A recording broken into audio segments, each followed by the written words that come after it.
empat kang mamkulay Chacham ko sa tonjori pa maranjay We fenga na itinga timlay Di vo mais emplay Ay ay ay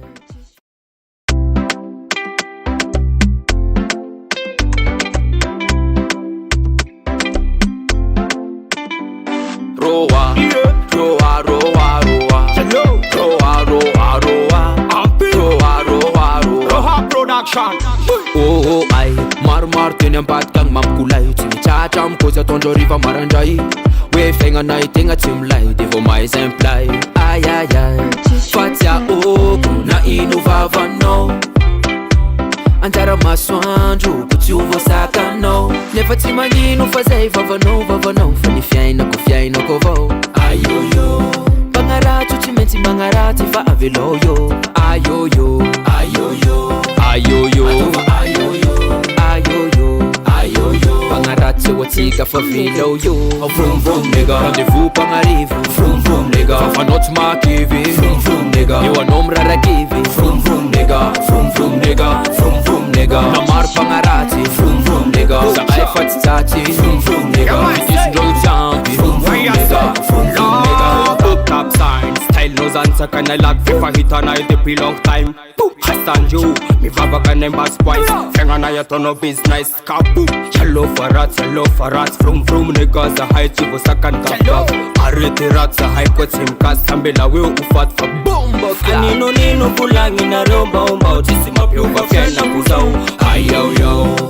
Panenzi kafara pa watu vya know Ayo yo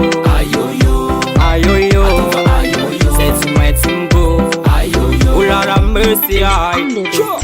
Vroom vroom nigga Rendez-vous pagnarivo Vroom vroom nigga Fafanao tsy makivy Vroom vroom nigga Eo anao mirarakivi Vroom vroom nigga Vroom vroom nigga Vroom vroom nigga Namaro pagnaraty Vroom vroom nigga Sakay fa tsy tsaty Vroom vroom nigga Fitisindreo tsampy Vroom vroom nigga Vroom vroom nigga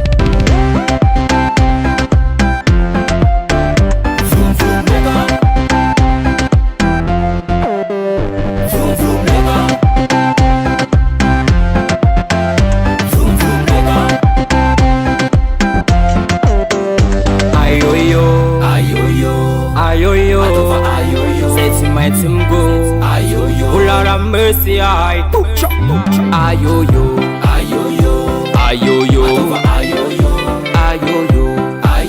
Pangarate sewa tsika fa velo yo Vroom vroom nigga Rendez-vous pagnarivo Vroom vroom nigga Fafanao tsy makivy Vroom vroom nigga Eo anao mirarakivi Vroom vroom nigga Vroom vroom nigga Vroom vroom nigga Namaro pagnaraty Vroom vroom nigga Sakay fa tsy tsaty Vroom vroom nigga Fitisindreo tsampy Vroom vroom nigga Vroom vroom nigga Vroom vroom nigga Roha Production man Listen man good sound Daily sound Good vibration Listen man Jordan alongside Preston Confidence Rua Pro